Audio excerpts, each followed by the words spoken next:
Hello everyone, welcome to my channel K education. कैसे हैं आप सभी लोग? आई होप आप सभी लोग अच्छे होंगे।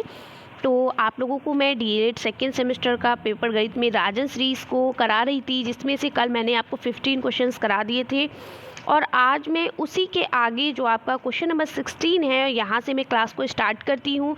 अगर आपने कल की वीडियो नहीं देखी तो देख लीजिए। और अभी आपके प्रीवियस ईयर क्वेश्चन पेपर चल रहे हैं और आज आपका 2017 का पेपर स्टार्ट हो रहा है और इससे पहले आपको 2016 और 2016 में जो बैक पेपर हुआ था उन सभी के मैंने आपको क्वेश्चंस करा दिए हैं।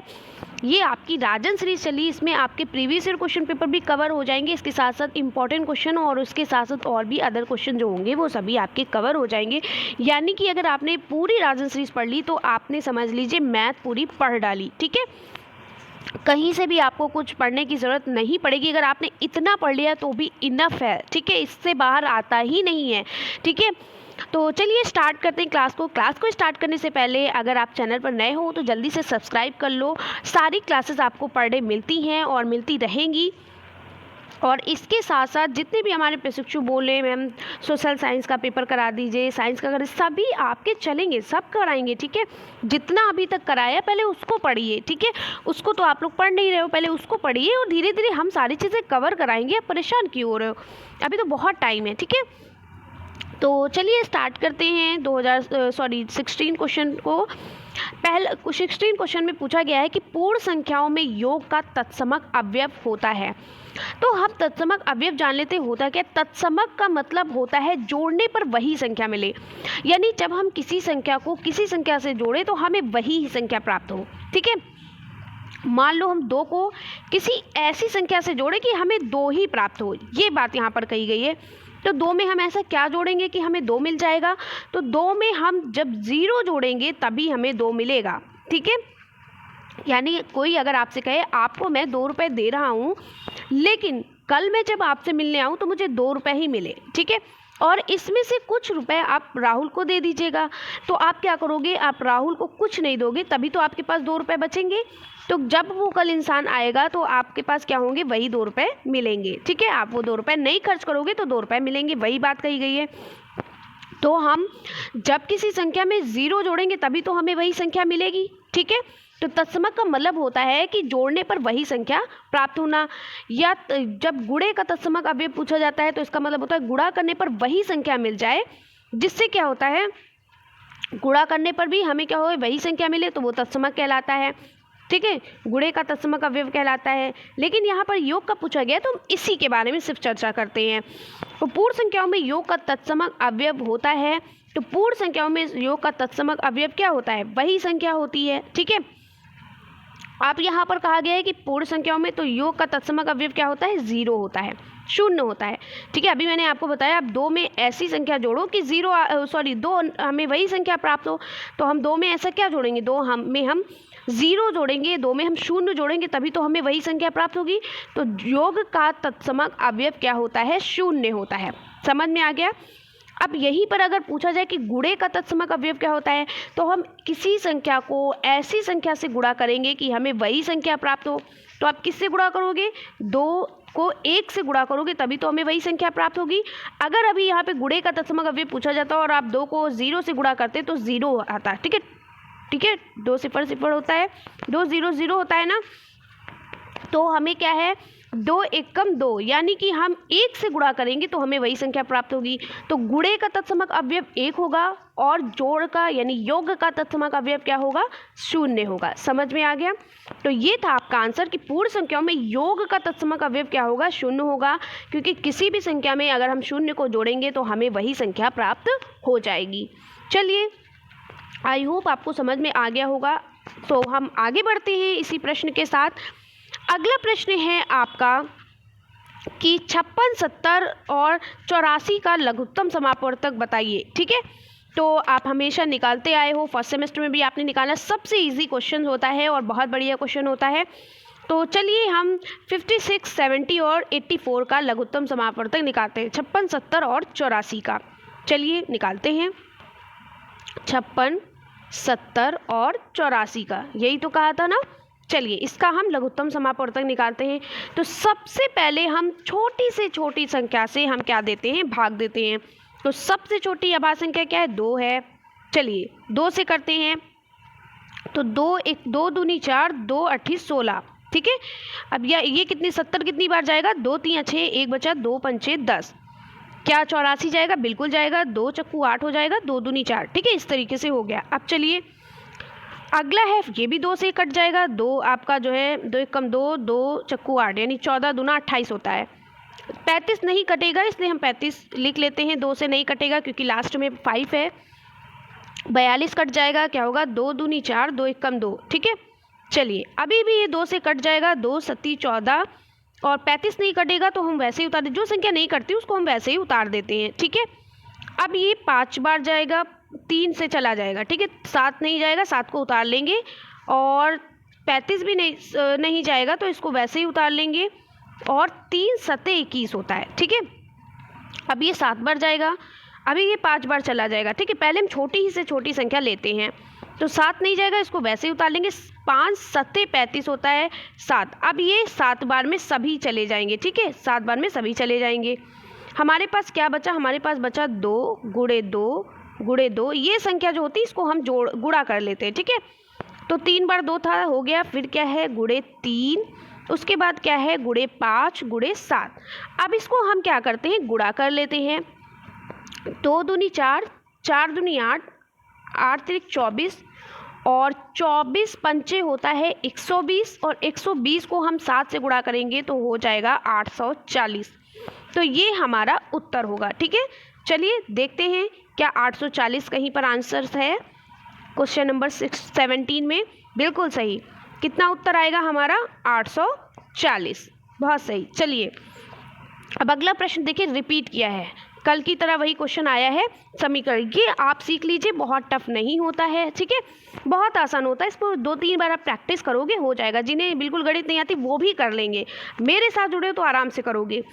2 पॉइंट यानी यहाँ पर 2.8x लिखा है बराबर 5.4 प्लस x का हल है, ठीक है। क्या लिखा है, 2.8x बराबर 5.4 प्लस x, यही तो लिखा था।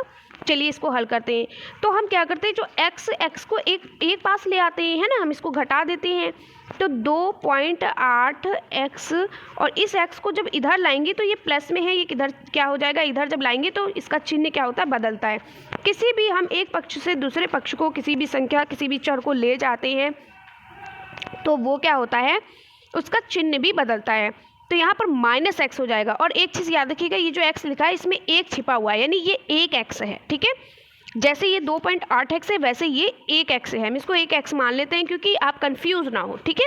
चलिए बराबर 5.4, ठीक है। अब हम इसको हल करते हैं, तो 2.8x में से 1x चला गया तो कितना बचा, 1.8x बचा, ठीक है। कितना बचा, 1.8x, और यहाँ पर हमारा क्या है 5.4 यानी 5.4। अब हम क्या करेंगे, x, जब हम किसी संख्या को, इस संख्या को, अगर यहाँ पर क्या होता है, गुणा छिपा होता है, ठीक है। यहाँ पर अगर किसी भी चर या अचर राशि में प्लस माइनस नहीं लगाए चिन्ह तो हम उसको गुणा समझते हैं, ठीक है, यानी गुणा छिपा होता है। तो जब हम इसको जब इधर लाएंगे, इस संख्या को इधर लाएंगे तो ये बटे में आ जाएगी, ठीक है। तो x बराबर क्या हो जाएगा, 5.4 बटे 1.8 हो जाएगा। समझ में आ गया।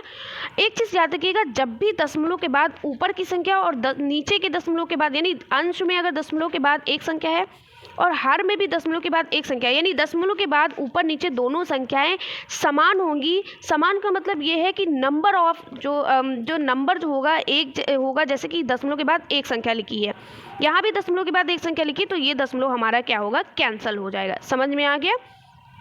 चलिए अब हमारे पास क्या बचा है, x बराबर 5.4 बटे, सॉरी दशमलव तो हट गया क्योंकि ऊपर नीचे संख्या बराबर थी, और ये हो गया 18, ठीक है। 18 को किस संख्या से भाग दे कि 54 आ जाएगा, तो 18 एकम 18, 18 तियां 54, तो x बराबर हमारे पास क्या आ गया, 3 आ गया, ठीक है। चलिए तो पहले आप चीज़ों को समझ ले, नोट मत करिए, क्योंकि मैं आपको टेलीग्राम पे इसका पूरा, आप इसको मतलब मैं आपको टेलीग्राम पे दे दूंगी, ठीक है। और आपने देखा होगा कल मैंने आपको दिया था, तो स्क्रीनशॉट में टेलीग्राम पे दे दूंगी, आप परेशान मत हो, अभी सिर्फ और सिर्फ समझो, ठीक है। तो x बराबर हमारा कितना आया, 3 आया।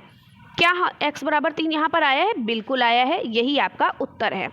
चलिए आगे बढ़ते हैं। अगला प्रश्न है, यदि किसी समबाहु त्रिभुज का क्षेत्रफल 400√3 वर्ग सेंटीमीटर हो तो उस त्रिभुज का परिमाप होगा।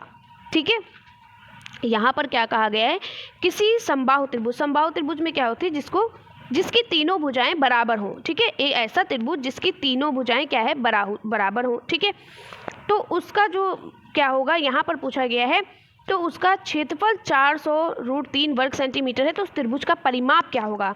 आपको पता है त्रिभुज का परिमाप क्या होता है, पता है, ये एक त्रिभुज है। अगर आपने नहीं पढ़ा है तो क्लासेस को देखिए, प्लेलिस्ट में दिया है, बहुत अच्छे से मैंने पढ़ाया है त्रिभुज के बारे में। कोई भी आकृति होती है, उस आकृति का जो बाहरी पार्ट होता है, ये जो होता है, यानी वो आकृति क्या हमें दिख रही है, इसका जो ये पार्ट होता है, इसका जो ये पार्ट होता है, यही परिमाप होता है। यानी ये जो होती है, ये पार्ट जो होता है, यही परिमाप। यानी कि हम ए से चले और बी पे पहुँचे, ए बी सी पे पहुँचे, सी से बी पे ए पे, तो ये पूरी जो आकृति का जो बाहरी हिस्सा होता है, यही क्या होता है, परिमाप होता है। ठीक है, ये जो हिस्सा होता है ये क्या कहलाता है, परिमाप कहलाता है। ये जो हिस्सा होता है ये क्या कहलाता है, परिमाप कहलाता है। समझ में आ गया। चलिए, और इसका जो क्षेत्रफल होता है क्या कहलाता है, क्षेत्रफल कैसे हम पहचानेंगे, इसका जो अंदर का जो ये पार्ट होता है ये क्षेत्रफल कहलाता है। ठीक है, अंदर का जो पार्ट होता है वो क्या कहलाता है, क्षेत्रफल कहलाता है। समझ में आ गया। चलिए, तो इसकी जो परिधि होती है, यानी बाहरी हिस्सा जो होता है, ये क्या होता है, ये हमारा क्या होता है, ये हमारा होता है क्या, परिमाप। ठीक है, चलिए, तो कहा गया है एक त्रिभुज का क्षेत्रफल जो है 400√3 वर्ग सेंटीमीटर है, तो त्रिभुज का परिमाप बताइए। तो इसके लिए एक सूत्र मैंने आपको बताया है, जब त्रिभुज का क्षेत्रफल दिया जाए तो हम सूत्र क्या लगाएंगे, और वहाँ पर भुजा नहीं दी गई है तो हम क्या लगाएंगे, तो त्रिभुज का क्षेत्रफल बराबर हम लिखेंगे, त्रिभुज का क्षेत्रफल बराबर √3/4 गुणे भुजा स्क्वायर। ठीक है,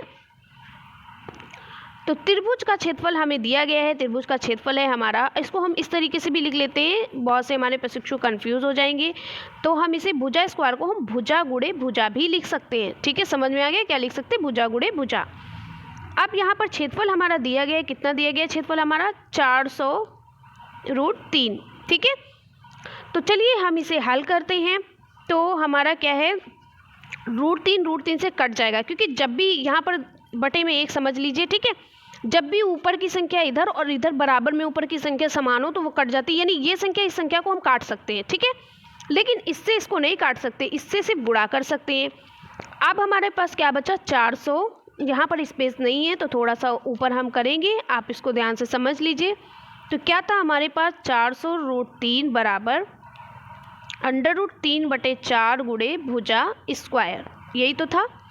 तो हमारा √3 कैंसिल हो गया। ठीक है, √3 कैंसिल हो गया, बचा क्या हमारे पास, बचा हमारे पास 400 बराबर 1/4 गुणे भुजा स्क्वायर, यही तो बचा हमारे पास। अब इस 4 को हम इधर ले आएंगे तो ये गुणे में हो जाएगा, तो हो जाएगा 4 चक्कू 16, 1600 बराबर भुजा स्क्वायर। स्क्वायर हटाने के लिए हम इस संख्या को वर्गमूल में ले लेते हैं। ठीक है, तो अंडर रूट में आ जाएगी ये संख्या, तो भुजा बराबर हो जाएगा √1600, और 1600 का वर्गमूल क्या होता है, 1600 का वर्गमूल होता है 40। ठीक है, यानी हम 40 गुणे 40 लिखेंगे तो 16 हो जाएगा, 1600 हो जाएगा, तो 16 का वर्गमूल होता है 40, यानी 40 सेंटीमीटर। ठीक है, तो भुजा हमारी क्या निकल गई, 40 सेंटीमीटर निकल गई।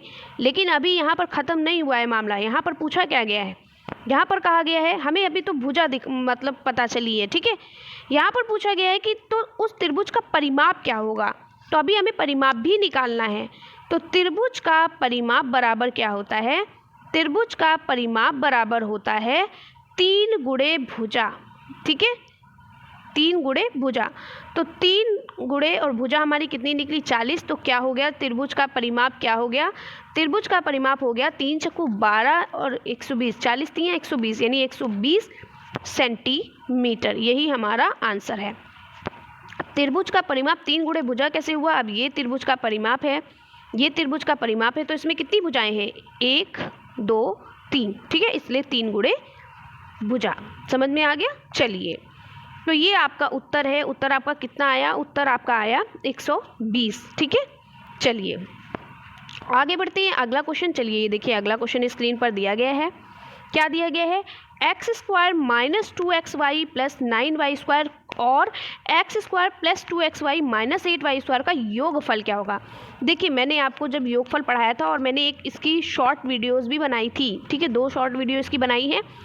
जब भी योगफल आए तो आप क्या करें, आप ऐसे लिखते हो ना कि 24 को हम किस में जोड़ते हैं, 25 में, तो इस तरीके से लिखते हो, कभी भी इस तरीके से मत लिखना, इसमें बहुत कन्फ्यूज़न होती है। जब ये वाली आप जो है आप यहाँ पर चिन्ह बदलोगे तो थोड़ा कन्फ्यूज़न होती है, ठीक है। तो मैं आपको यही एडवाइस दूंगी, आप सीधे लिखिए। जब भी इस तरीके के प्रश्न आए तो आप क्या लिखो, x square minus 2xy plus 9y square, और यहाँ पर योगफल है तो और की जगह पर हम जोड़ देंगे, क्योंकि यहाँ पर योगफल यानी जोड़ पूछा गया है, जोड़ेंगे और इस वाली जो है संख्या को हम ब्रैकेट में लिख देंगे, ठीक है। जो यहाँ पर योगफल पूछा गया तो हम यहाँ पर जोड़ लिखेंगे, अगर यहाँ पर घटाने को पूछा तो हम यहाँ पर घटा देते, लेकिन इसके बाद की संख्या को हम सीधे क्या करेंगे, ब्रैकेट में लिखेंगे, ठीक है। क्यों, क्योंकि हमें चिन्ह बदलने में आसानी होगी। तो x square plus 2xy minus 8y square, ठीक है, ब्रैकेट में लिख दिया।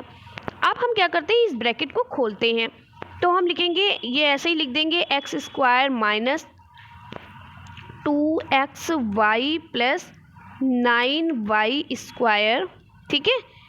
अब हम इस ब्रैकेट को खोलेंगे तो ये प्लस में, अंदर भी प्लस में, तो प्लस प्लस प्लस हो जाएगा, प्लस का एक्स स्क्वायर, और ये प्लस में है, ये भी प्लस में है, तो ये भी हो जाएगा प्लस का 2xy, और ये प्लस में है और ये संख्या माइनस में है तो हो जाएगा plus minus minus 8y square, ठीक है। चलिए अब इसको हम हल करते हैं, क्योंकि ब्रैकेट खोलने पर सारे चिन्ह बदल जाएंगे। जब भी इस तरीके की प्रश्न है आप ऐसे ही सॉल्व करिए, जैसे मैं आपको स्टेप बाय स्टेप बता रही हूँ ऐसे सॉल्व करिए, कभी गलत नहीं होगा, ठीक है। अब हम क्या करते हैं, हम उन संख्याओं को जोड़ देंगे जो जिनका चिन्ह बराबर होगा और उन संख्याओं को घटा देंगे जिनका चिन्ह विपरीत होगा। जैसे यहाँ पर एक्स स्क्वायर प्लस में है, यहाँ पर भी एक्स स्क्वायर प्लस में है, तो एक एक्स स्क्वायर 2 और एक एक्स स्क्वायर मिलकर क्या हो गया, 2x स्क्वायर, यानी 1 और 1 मिलकर 2 होता है तो 2x स्क्वायर हो गए। अब यहाँ पर 2xy और यहाँ पर 2xy, ये प्लस में है और ये माइनस में है तो ये दोनों कैंसिल हो जाएगी। जब भी चिन्ह विपरीत होते हैं तो क्या होता है, हमारी संख्याएं जो होती हैं वो क्या होती हैं, कट जाती हैं। यहाँ पर है 9y स्क्वायर और यहाँ पर है 8y स्क्वायर, तो यहाँ पर प्लस माइनस में है तो संख्या कटेगी यानी घटेगी, तो 9 में से 8 गए, कितना बचा, और ये प्लस माइनस में है लेकिन यहाँ पर बड़ी संख्या पे प्लस लगा तो ये प्लस में ही आएगा, तो प्लस 9 में से 8 गए, बचा 1, तो यहाँ पर बचा 1y स्क्वायर, तो हम सीधे ऐसे ही y स्क्वायर लिख देते हैं, हम 1 नहीं लिखेंगे, ठीक है। यही हमारा उत्तर है। आई होप कि आपको समझ में आ गया होगा। 2x square plus Y square क्या हमारा उत्तर है, देखिए क्या उत्तर में दिया है, हाँ दिया है 2x square plus Y square. चलिए आगे बढ़ते हैं, अगला प्रश्न और बहुत बढ़िया प्रश्न दिया गया है कि परिमेय संख्या -24/45 के समतुल्य संख्या है, ठीक है। यानी समतुल्य का मतलब आप समझते हो क्या होता है, समतुल्य का मतलब होता है, एक सेकेंड रुक जाइए जरा सा, चलिए, तो समतुल्य का मतलब आप समझते हो क्या होता है, समतुल्य का मतलब होता है कि वे संख्याएं, समतुल्य संख्या वे संख्या होती है जिनका मान क्या होता है, समान होता है। यानी कि समतुल्य संख्या, समतुल्य भिन्न क्या होता है, किसी भी फ्रैक्शन के या किसी भी भिन्न के अंश और हर, यानी कि ऊपर वाला पार्ट अंश होता है और नीचे वाला पार्ट क्या होता है, हर होता है, इसको हम अंश बोलते हैं और नीचे वाले पार्ट को हम हर बोलते हैं, ठीक है।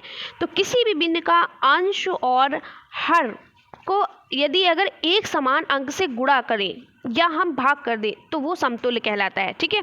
यानी कि मान लो यहाँ पर हम आपको एक एग्जाम्पल बताते हैं, जैसे कि यहाँ पर लिखा है 3/2, ठीक है। अब यहाँ पर कहा गया जो 3/2 ये हमारा अंश है और ये हमारा हर है, तो अंश और हर में किसी क्या है, एक समान अंक से गुणा किया जाए, यानी कि यहाँ पर हम क्या करेंगे, 3 3 9 और यहाँ पर भी 3 से गुणा करेंगे, तो वहाँ पर जो हमें समतुल्य मिलता है, यानी 2 3 3 9 हो गया और 2 3 6 हो गया, यानी समान संख्या से गुणा करेंगे अंश में भी और समान संख्या से गुणा करेंगे हर में भी, तो उसे ही हम क्या कहते हैं, समतुल्य कहते हैं। समझ में आ गया, किसी भी संख्या के अंश और हर में समान संख्या से गुणा करेंगे, ऊपर भी 3 से करेंगे नीचे भी 3 से करेंगे, तो वही हमारा क्या कहलाता है, समतुल्य भिन्न कहलाता है या समतुल्य संख्या कहलाता है। समझ में आ गया। चलिए वही यहाँ पर कहा गया है कि जो ये परिमेय संख्या -24/45 दी गई, इसकी समतुल्य संख्या कौन सी होगी। तो चलिए देखते हैं। तो हम यहाँ पर देखते हैं ये जो 24 और 45, तो ऐसी संख्या इसमें निकालते हैं कि इसमें समान संख्या हो। तो 24 को किससे गुणा करें कि ऊपर भी समान है, 45 को किससे गुणा करें कि नीचे भी समान संख्या है। तो 8 तिरिक 24 होता है कि नहीं होता है, लेकिन ये माइनस में था तो इसमें माइनस में लिख देते हैं। और क्या होता है, 15 तियाँ 45 होता है, यानी ऊपर की भी और नीचे की भी दोनों संख्या समान है, यानी हमारा उत्तर आ जाएगा -8/15। तो ये हमारी क्या है, समतुल्य संख्या है। समझ में आ गया। चलिए देखते हैं। ये देखिए बिल्कुल सही। चलिए आगे बढ़ते हैं, अगला क्वेश्चन। और ये भी क्वेश्चन बहुत इजी है, देखने में लग रहा होगा बहुत टफ है। जिनको मैथ नहीं आती वो एकदम चौंक जाते होंगे, अरे भाई बड़ा टफ क्वेश्चन आ गया ये। और ये जो बीजगणित जो बीजी व्यंजक वाले जो आपके क्वेश्चन होते हैं, मैं सच कह रही हूँ, इससे ईजी कोई क्वेश्चन होते ही नहीं है। एक बार आपने समझ लिया, समझ लीजिए आप बहुत अच्छे से। ये क्वेश्चन कभी गलत भी नहीं होते और ना ही ये टफ होते हैं, ठीक है, सिर्फ समझने पे होता है। तो x/4 है प्लस 10 बराबर -4 में x का मान ज्ञात करना है। चलिए ज्ञात कर लेते हैं। इसमें क्या जाता है हमारा, ठीक है, क्या दिया गया है, x/4 प्लस 10 बराबर -4, यही तो दिया गया है। इसमें हम x का मान निकालते हैं, ठीक है। एक बार चेक कर लेते हैं, थोड़ा सा कंफ्यूज हूँ, यही क्वेश्चन है। हाँ, x/4 प्लस 10 -4। चलिए ठीक है, क्या है, x/4 प्लस 10 बराबर -4, ठीक है, बिल्कुल सही। अब हम क्या करते हैं, चलिए इसको हल करते हैं। तो यहाँ पर प्लस में संख्या है, इसको जब हम इधर ले आते हैं इस पक्ष में, तो ये हमारी क्या हो जाएगी, माइनस में हो जाएगी, ठीक है। प्लस का 10 माइनस में चला जाएगा। जब हम इधर लाएंगे तो हम लिखते हैं x/4 बराबर -4, और ये प्लस का जो है 10 है, ये माइनस का 10 हो जाएगा, ठीक है। चिन्ह बदल जाएंगे, अगर चिन्ह प्लस में है तो माइनस में हो जाएगा, माइनस में है तो प्लस में हो जाएगा। चलिए हल करते हैं। तो यहाँ पर माइनस माइनस हमारा क्या होता है, माइनस माइनस होता है प्लस, यानी कि दोनों संख्याएं जुड़ जाएंगी। एक चीज़ याद रखिएगा, माइनस माइनस प्लस होता है, यानी दोनों संख्याएं क्या होती हैं, जुड़ जाएंगी। और जो जिस संख्या पर, यानी इन दोनों संख्या में जो बड़ी संख्या होगी और जो बड़ी संख्या पे जो चिन्ह लगा होगा, हम उसी को उतारते हैं, ठीक है। तो x/4 बराबर माइनस माइनस प्लस होता है, तो जुड़ जाएंगे, तो 10 4 हो गए 14। लेकिन यहाँ पर बड़ी संख्या पे माइनस लगा है, तो हम यहाँ पर माइनस ही लगाएंगे, ठीक है। इतना हमारा सॉल्व हुआ। चलिए जरा सा इसको इरेज कर देते हैं, फिर हम आगे बढ़ते हैं, ठीक है। चलिए अब हम आगे बढ़ते हैं। अब यहाँ पर क्या करना है, हमारे पास क्या हुआ, अब ये जो है इस नीचे की संख्या को हम इधर लाएंगे, तो जब भी बटे में संख्या होती है, जब उसको ऊपर ले जाते हैं तो वो गुणे में बदल जाती है। तो यहाँ पर हो जाएगा x बराबर -14 गुणे 4, क्या हो जाएगा, -14 गुणे 4। अब x बराबर क्या होगा, 14 को 4 से गुणा करो तो 4 चक्कू 16, और 4 एकम 4 और 1 क्या हो गया, ठीक है, 5, ठीक है। तो ये हो गया हमारा 5, समझ में आ गया। और ये माइनस में है तो माइनस में हो जाएगा, तो -56 देखिए आंसर है, तो वही आंसर आपका सही है। आई होप आपको समझ में आ गया होगा अच्छे से, बिल्कुल सही है, पहला उत्तर आपका सही है, ठीक है। चलिए आगे बढ़ते हैं अगले प्रश्न पर। एक वर्ग जिसकी भुजा 1.6 मीटर है और उस वर्ग का क्षेत्रफल होगा, यानी एक वर्ग है और ये हमारा वर्ग है, ठीक है। वर्ग वो होता है जिसकी चारों भुजाएं क्या होती हैं, बराबर होती हैं, ठीक है। वर्ग किसे कहते हैं, जिसकी चारों भुजाएं बराबर हो। अगर ये 2 सेंटीमीटर तो ये भी 2 सेंटीमीटर होगा, तो ये भी 2 सेंटीमीटर होगा, तो ये भी 2 सेंटीमीटर होगा, ठीक है। जिसकी एक भुजा, 2 भुजा, 3 भुजा, 4 भुजा, यानी चारों भुजाएं क्या होती हैं, बराबर होती हैं, ठीक है। तो यहाँ पर कहा गया कि एक वर्ग है जिसकी भुजा क्या है, 1.6 मीटर है। अगर ये 1.6 मीटर है तो ये भी 1.6 मीटर होगी, ये भी 1.6 मीटर होगी, और ये भी 1.6 मीटर होगी, ठीक है। तो उस वर्ग का क्षेत्रफल ज्ञात करना, यानी ये अंदर का जो एरिया होता है पूरा, ये क्या होता है, क्षेत्रफल होता है। तो चलिए वर्ग का क्षेत्रफल ज्ञात करते हैं। तो इसके लिए सिर्फ हमें सूत्र पता होना चाहिए, बाकी सवाल हमारा लग जाएगा। तो वर्ग का क्षेत्रफल बराबर क्या होता है, वर्ग का क्षेत्रफल बराबर भुजा की घात 2, ठीक है, भुजा स्क्वायर या भुजा की घात 2, ठीक है। अब हम ऐसे भी लिख सकते हैं कि भुजा गुणे भुजा भी इसे लिख सकते हैं, ठीक है। भुजा स्क्वायर है यानी 2 भुजाएं हैं, भुजा गुणे भुजा भी लिख सकते हैं, ठीक है। ये हमें थोड़ा सॉल्व करने में आसानी भी हो जाएगी। तो भुजा कितनी दी गई थी, 1.6, तो यहाँ पर 1.6 है तो ये भी 1.6 हो जाएगा। अब इसको हम गुणा कर लेते हैं, तो 16 16 256 होता है। और यहाँ पर दो संख्या के बाद, यानी एक संख्या दो संख्या, तो हम गिनेंगे कितनी संख्या के बाद दशमलव है, एक दो, यानी दो संख्या के बाद दशमलव लगाएंगे तो हमारा उत्तर आ जाएगा 2.56। और यहाँ पर क्षेत्रफल निकाल रहे हैं, यानी दो भुजाएं हैं, तो यहाँ पर क्या हो जाएगा, वर्ग मीटर। ठीक है, क्या हो जाएगा, वर्ग मीटर या मीटर स्क्वायर। ठीक है, चलिए देखते हैं आंसर हमारा बिल्कुल सही आंसर आ रहा है 2.56 वर्ग मीटर। ठीक है, या हम इसको मीटर स्क्वायर भी कहते हैं। ठीक है, चलिए अगला प्रश्न देखिए। अगला प्रश्न आपका मौखिक तरीके से, सबसे छोटी सम अभाज्य संख्या क्या है। तो आपको पता है कि ऐसी संख्या जो खुद से कटे। ठीक है, सम अभाज्य, देखिए सम का मतलब होता है कि कोई ऐसी संख्या जिसे दो से हम पूर्णतः विभाजित कर सकते हैं। जैसे दो, इसको हम दो से काट सकते हैं, 4 को भी दो से काट सकते हैं, 6 को भी दो से काट सकते हैं, 8 को भी दो से काट सकते हैं, 10 को भी दो से काट सकते हैं, यानी ऐसी संख्या जिसे हम दो से काट सकें, जो भी संख्या हो। ठीक है, अनंत तक जितनी भी संख्या है, यानी जो दो से कटने वाली हो, ठीक है, वो संख्याएं सम कहलाती हैं। और यहाँ पर अभाज्य संख्या कहा गया कि ऐसी संख्या जो दो, जिसे हम दो से विभाज्य कर सके। इसके साथ साथ अभाज्य संख्या क्या होती है, आपने पढ़ा है कि जो एक से कटे और जो खुद से कटे। ऐसी संख्या जो एक से या खुद से कटती, जैसे दो हमारा है, ये एक से कटेगी और खुद से कटेगी। ठीक है, तो इसे हम कहते हैं सम अभाज्य संख्या। समझ में आ गया। तो ऐसी संख्या जो एक से कटे या खुद से कटे, वो क्या कहलाती है, अभाज्य संख्या कहलाती हैं। ठीक है, लेकिन यहाँ पर कहा गया कि सम अभाज्य संख्या, तो दो हमारी कैसी है, सम अभाज्य संख्या है। क्यों, क्योंकि पहली बात तो ये अभाज्य संख्या भी है, ये एक से कटेगी और खुद से कटेगी, इसके अलावा किसी से नहीं कटेगी। क्या 3 से कट जाएगी, नहीं। क्या 2 से, क्या सॉरी 4, आपका क्या होगा, 4 से कट जाएगी, नहीं। तो ये सिर्फ कटेगी और ये 2 से भी कट जाएगी। ठीक है, समअभाज्य है क्योंकि ये 2 से भी कट जाएगी। तो उत्तर नंबर 2 हमारा सही है। चलिए अब अगला प्रश्न स्क्रीन पर दिया गया है, चलिए देखते हैं। क्वेश्चन नंबर 25 कहा गया है किसी त्रिभुज का क्षेत्रफल 45 वर्ग सेंटीमीटर है और उसका आधार 15 सेंटीमीटर है, तो इस त्रिभुज की ऊंचाई क्या होगी। और जब मैंने आपको कल भी बताया था, अगर किसी भी त्रिभुज का क्षेत्रफल दे दिया गया हो, उसका आधार दे दिया गया हो, ऊंचाई देनी हो, तो उसके लिए कौन सा सूत्र होता है, उसके लिए सूत्र होता है त्रिभुज का क्षेत्रफल बराबर, क्या होता है, त्रिभुज का क्षेत्रफल बराबर 1/2 गुणे आधार गुणे ऊंचाई। अगर आप डेली क्लासेस भी देख लोगे ना, तो आपको सारे जो प्रैक्टिस डेली करोगे, तो आपको ये जो सूत्र हैं ये सारे अपने आप से याद हो जाएंगे। ठीक है, और तरीका भी याद हो जाएगा, इसलिए डेली प्रैक्टिस करिएगा। जब ये आपको मैं पढ़ा दे रही हूँ, इसके बाद आप पर डे मैथ जरूर पढ़िएगा। ठीक है, अब यहाँ पर त्रिभुज का क्षेत्रफल जो है वो 45 सेंटीमीटर दिया गया था, 1/2 उतार लेते हैं। आधार भी दिया गया था, आधार 15 दिया गया था। ऊंचाई हमें ज्ञात करनी है। ठीक है, ऊंचाई हमें क्या करनी, ज्ञात करनी है।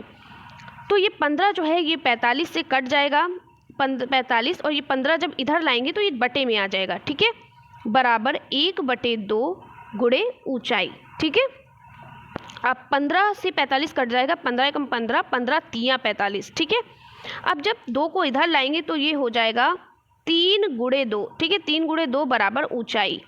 तो हमारा उत्तर क्या आ गया, हमारा उत्तर आ गया 3 दूनी 6। तो ऊंचाई बराबर क्या हो जाएगा, 6 सेंटीमीटर, है ना, सेंटीमीटर में बात चल रही थी तो सेंटीमीटर। ठीक है, यही हमारा उत्तर है। तो चलिए देखते हैं 6 सेंटीमीटर कहीं पर है, बिल्कुल ये है 6 सेंटीमीटर, यही हमारा उत्तर है। चलिए अब अगला प्रश्न देखिए, कंफ्यूज मत होइएगा, मैं राजन सीरीज ही करा रही हूँ सेकेंड सेमेस्टर का। ठीक है, चलिए अब अगला प्रश्न आपका शुरू होता है कि दो असमान परिमेय संख्याओं के बीच परिमेय संख्या होती है। तो दो असमान परिमेय संख्याओं के बीच हमेशा अनंत परिमेय संख्या होती है, यानी जिसकी हम गिनती नहीं कर सकते, इतनी परिमेय संख्याएं होती हैं। तो ये क्वेश्चन बहुत इंपॉर्टेंट है आपका डीएलएड के लिए, यूपी टेट के लिए, सीटेट के लिए। तो इसको अच्छे से याद कर लीजिएगा कि दो असमान परिमेय संख्याओं के बीच कितनी परिमेय संख्या होती है, एकदम कंफ्यूज नहीं होना, अनंत परिमेय संख्या होती है, यानी कि कितनी भी हम बना सकते हैं। ठीक है, अगला क्वेश्चन है, ये क्वेश्चन मैं आपको करा भी चुकी हूँ कि 21 की अनुवर्ती संख्या क्या है। तो अनुवर्ती का मतलब होता है आगे। ठीक है, तो 21 की अनुवर्ती, तो 21 की अनुवर्ती, 21 में 1 जोड़ देंगे हो जाएगा 22, और 22 की अनुवर्ती, 22 के बाद क्या आता है, 23 आता है। तो 21 की अनुवर्ती क्या हो जाएगा, यानी 21 की अनुवर्ती हो गई 22 और अनुवर्ती की अनुवर्ती कितनी हो गई, 23। यानी 21 की अनुवर्ती 22, तो 22 की अनुवर्ती 23, ठीक है। तो यहाँ पर 2 बार पूछा गया है कि 21 की अनुवर्ती 22 हो गई, उसकी अनुवर्ती 23 हो गई, तो 23 आपका उत्तर होगा, ठीक है। क्योंकि 2 बार अनुवर्ती कहा गया है, एक बार कहा जाता तो आप सिर्फ 22 लिखते, लेकिन 21 की अनुवर्ती तो 21 की अनुवर्ती 22 हो गई, और इस 22 की अनुवर्ती पूछा गया है तो 23 हो जाएगा। उत्तर नंबर द आपका सही है, ठीक है।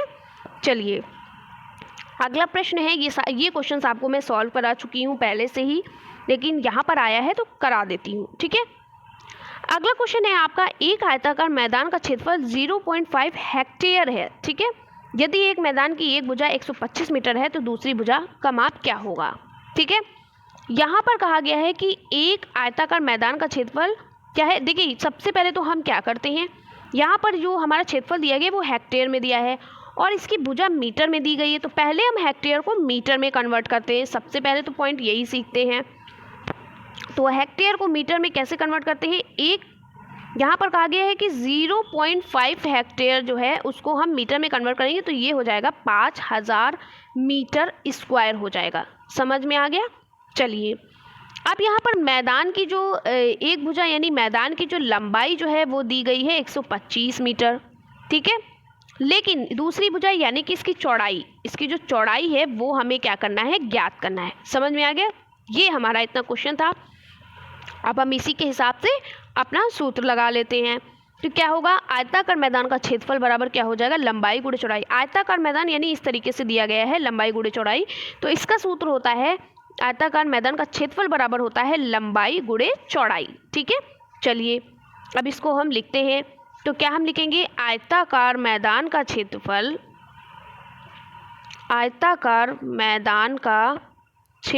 बराबर लंबाई गुणे चौड़ाई, ठीक है। तो हमारा क्षेत्रफल दिया गया है कितना है, 5000 है, और लंबाई कितनी है हमारी 125 है, और चौड़ाई हमें ज्ञात करनी है, ठीक है।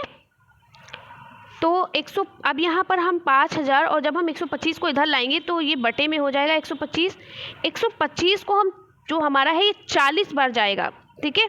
125 चक्कू 500 होते हैं और एक जीरो बचा, जीरो लगा दिया, ठीक है, बराबर चौड़ाई। तो चौड़ाई हमारी कितनी आ गई, चौड़ाई हमारी आ गई 40। तो यही हमारा उत्तर है। चौड़ाई बराबर क्या हो गया, चौड़ाई बराबर 40 मीटर, ठीक है। क्या हो जाएगा, 40 मीटर, यही हमारा उत्तर है। तो चलिए देखते हैं, बिल्कुल सही है, 40 मीटर। अगला प्रश्न है, एक घन मीटर किसके बराबर होता है। तो जो एक घन मीटर जो होता है वो 1000 लीटर के बराबर होता है। किसके बराबर होता है, 1000 लीटर के। ये प्रश्न हमेशा याद रखिएगा, ठीक है। एक घन मीटर के कितने मीटर के बराबर होता है, 1000 लीटर के बराबर होता है, ठीक है। चलिए अगला प्रश्न, और ये रिपीट किया हुआ क्वेश्चन है, अभी कल मैंने आपको पढ़ाया था इस तरीके का क्वेश्चन। इसका आंसर आप दीजिए जल्दी से। क्या कहा गया है कि इसका आंसर आप खुद दीजिए। एक त्रिभुज की भुजाएं 3 सेंटीमीटर है, 5 सेंटीमीटर है, 8 सेंटीमीटर है, तो त्रिभुज का क्षेत्रफल क्या होगा। तो त्रिभुज की जो भुजाएं होती है, यानी दो त्रिभुज की जो भुजा जो होती है वो एक से क्या होती है, यानी दो त्रिभुज की भुजाओं को जब हम जोड़ देंगे तो वो हमेशा एक भुजा से क्या होगी, बड़ी हो जाएगी। यानी a प्लस बी जो है वो c से बड़ा होगा, b प्लस सी जो है वो a से बड़ा होगा, ठीक है। यानी हम इसको जोड़ेंगे तो ये दोनों बड़ी हो जाएंगी, ये छोटा हो जाएगा। इसको जोड़ेंगे तो ये छोटी हो जाएगी, ठीक है। इसको जोड़ेंगे तो ये छोटा हो जाएगा, है ना। जब दो भुजाओं को एक साथ जोड़ देंगे तो वो जाहिर सी बात है बड़ी हो जाएगी और अगली वाली छोटी हो जाएगी। इसी तरीके से हम a प्लस सी करेंगे तो ये हो जाएगा b, ठीक है। यानी b से बड़ा होगा a प्लस सी। तो यहाँ पर क्या कहा गया है कि त्रिभुज की 3 भुजाएं हैं, एक तो 3 है, एक तो 5 है और एक तो 8 है। तो त्रिभुज कैसा बनेगा, तो हम इसको जोड़ लेते हैं। 5 3 कितने हो गए, 8, और बराबर क्या होगा 8। तो ये तो बराबर हो गई भुजाएं, ठीक है। दो भुजाओं को आपस में जोड़ा तो दो भुजाएं हमेशा इस वाली भुजा से बड़ी होनी चाहिए, लेकिन ये बराबर है, तो ये त्रिभुज कैसा होगा, त्रिभुज असंभव होगा, ठीक है। नहीं बन पाएगा ऐसा त्रिभुज, ठीक है। तो इसलिए ये त्रिभुज संभव नहीं है, यानी असंभव है। चलिए अगला प्रश्न कहा गया, निम्नलिखित संख्याओं में से प्राकृतिक संख्या क्या है। तो प्राकृतिक संख्या क्या होती है, आपने फर्स्ट सेमेस्टर में भी पढ़ा है, मैंने बहुत अच्छे से पढ़ाया है कि गणित में 1 से लेकर अनंत तक की संख्याओं को हम क्या कहते हैं, प्राकृतिक संख्या कहते हैं, ठीक है। तो यहाँ पर कहा गया है कि निम्नलिखित संख्याओं में से प्राकृतिक संख्या क्या है। तो सबसे छोटी प्राकृतिक संख्या 1 होती है, फिर 2 होता है, फिर 3 होता है, फिर 4 होता है। तो यहाँ पर 1 नहीं दिया है, तो कौन सी प्राकृतिक संख्या होगी? 2। ठीक है, ये क्या है? प्राकृतिक संख्या है। समझ में आ गया? चलिए आगे बढ़ते हैं। 2 जो है हमारा प्राकृतिक संख्या है। आगे बढ़ते हैं, निम्नलिखित में से कौन सी परिमेय संख्या नहीं है? चलिए आगे बढ़ते हैं। और यहाँ पर क्वेश्चन क्या कहा गया है? चलिए यहाँ, अच्छा यहाँ पर इनफ होता है, यानी क्वेश्चंस ख़त्म होते हैं। तो चलिए यहाँ पर क्वेश्चन ख़त्म हो गए हैं, कोई बात नहीं, अगली बार अगले क्वेश्चन आगे से कराऊंगी। तो निम्नलिखित में से परिमेय संख्या नहीं है, तो आप याद रखिएगा, शायद इसमें से एक था कि जो परिमेय संख्या नहीं, यानी कि अपरिमेय संख्या क्या है? तो पाई जो है ये क्या होता है? अपरिमेय संख्या होता है। याद रखिएगा, पाई जो होता है अपरिमेय संख्या होता है, और पाई का मान 22/7 होता है। ठीक है, लेकिन देखिए अब यहाँ पर देखिए कंफ्यूज करने वाला क्वेश्चन, बहुत कंफ्यूज करने वाला क्वेश्चन होता है। और ये क्वेश्चन मुझे इसलिए रट गया क्योंकि मेरा भी एक क्वेश्चन गलत हो चुका था। जब मैंने एग्ज़ाम दिया था तो मेरा भी ये क्वेश्चन गलत हुआ था, और ये मेरा ही पेपर है जो जब मैंने दिया था, तो ये मेरा ही पेपर है, मुझे याद आ गया, और ये क्वेश्चन मेरा गलत हो गया था। क्योंकि पाई जो है ये अपरिमेय संख्या है, और 22/7 जो होता है ये परिमेय संख्या होती है। कैसे?